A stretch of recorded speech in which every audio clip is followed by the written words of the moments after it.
Bonjour, dans cette capsule vidéo, nous allons parler de risques, plus précisément les risques présents dans le procédé de production de bioéthanol par conversion de biomasse.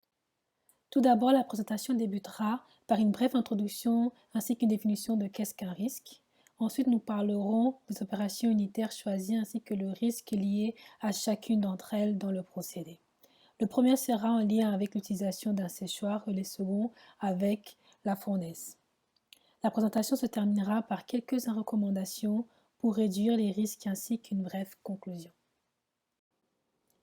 En tant que futur ingénieur chimique, il est d'importance capitale d'être sensible à la notion de risque présent dans les procédés de transformation de matière.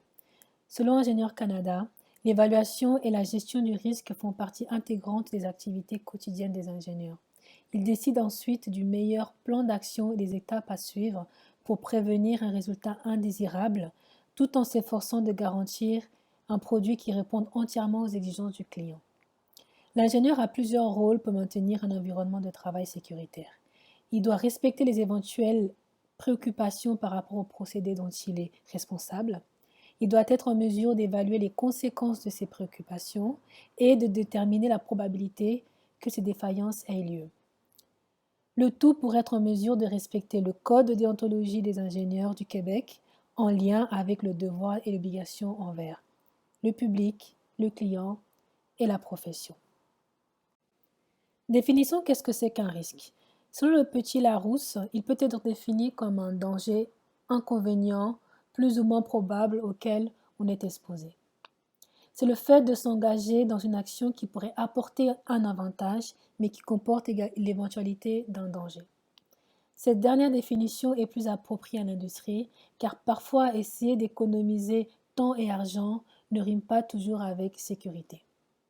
Dans un procédé, les risques peuvent être présents à plusieurs niveaux, soit celui des équipements, par le mécanisme en lui-même, celui des employés dû à une formation inadéquate ou encore celui du procédé en tant que tel qui pourrait utiliser des produits toxiques ou inflammables par exemple. Ces risques peuvent entraîner des effets indésirables au sein de la compagnie tels que des bris ou dysfonctionnements des unités, des atteintes mentales et physiques des employés ou une diminution de production ou de produits de mauvaise qualité qui entraîne ainsi une diminution de la rentabilité. Tout d'abord, on parlera des risques liés à l'opération de séchage. En effet, le séchoir, dans le procédé de production de bioéthanol, a pour but d'éliminer par évaporation le liquide imprégné dans du solide. Cette opération consiste majoritairement à diminuer la teneur en eau d'un solide humide. Il existe plusieurs types de séchage. Pour ce procédé, celui utilisé est le séchage par entraînement. Cette méthode consiste à utiliser l'air chaud ou les gaz de convection comme fluide de séchage apportant suffisamment de chaleur pouvant éliminer l'humidité des solides. Ce séchage se fait en 3 étapes. Tout d'abord, les solides humides sont chargés sur les plateaux du sécheur. Par la suite, le séchage se fait en injectant des gaz chauds qui vont récupérer l'humidité des solides. Ces gaz, maintenant humides, seront récupérés afin d'être recyclés. Le type de sécheur utilisé pour ce procédé est les sécheurs à convection à tambour rotatif. Comme toute opération unitaire, différents risques sont liés à cette dernière. De ces risques, on peut citer une corrosion de l'équipement, une abrasion ou une explosion des poussières. Les regards sont tournés vers l'explosion des poussières car cette dernière fait partie des risques majeurs liés au procédé de séchage. En effet, cet incident est survenu dans une usine de production de bioéthanol à Lillebonne en 2007. Les causes principales de cet incident étaient une entrée d'air par manque d'alimentation des drèches, un excès de dioxygène dans le sécheur et une défaillance du système de quantification de masse entrante. En effet, le sécheur doit être déficient du dioxygène car ce dernier est un facteur déterminant de la combustion. Plus il y a de dioxygène dans le sécheur, plus le risque d'inflammation sont très grands. La fournaise dans le procédé de production de bioéthanol. Tout d'abord, la fournaise est utilisée fréquemment en génie chimique pour chauffer différents fluides. Le principe de fonctionnement d'une fournaise au gaz naturel est très simple. Prenons le cas de l'eau. L'eau entre dans la fournaise et est chauffée petit à petit par la fumée de combustion qui progresse en direction de la cheminée pour être évacuée.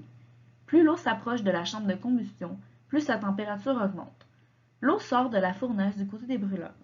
Une circulation à contre-courant permet un meilleur échange de chaleur. Les gaz de combustion perdent peu à peu leur énergie. C'est pourquoi l'eau contenue dans ceux-ci seront condensés en partie. Un drain est alors installé pour évacuer cette eau. Tout équipement utilisant la combustion comprend plusieurs risques. Entre autres, les risques d'explosion qui peuvent, en plus des dégâts initiaux, conduire à un incendie. Il peut y avoir aussi présence de fuite de gaz, de risque de perforation des tubes ainsi que l'éclatement ou la rupture des équipements. Parmi les risques énumérés, celui qui a le potentiel le plus dévastateur est celui de l'explosion. Très dangereux, il peut avoir de graves conséquences sur la santé et sécurité des employés ainsi que sur la structure et les équipements se trouvant à proximité. Les causes possibles de l'explosion. Le défaut de fermeture de l'alimentation en combustible conduisant à une accumulation de gaz imbrûlé. Une pression trop faible du gaz aux injecteurs pouvant mener à un décrochage de flamme. Une erreur de représentation d'un opérateur conduisant à une prise de décision inadéquate. Par exemple, le dysfonctionnement d'un senseur de température qui ne transmettrait pas la bonne information, cela peut mener à l'emballement de la fournaise. Un mauvais entretien de la cheminée menant à l'accumulation de gaz dans la chaudière. Donc, l'accumulation de combustible dérègle le ratio combustible-comburant.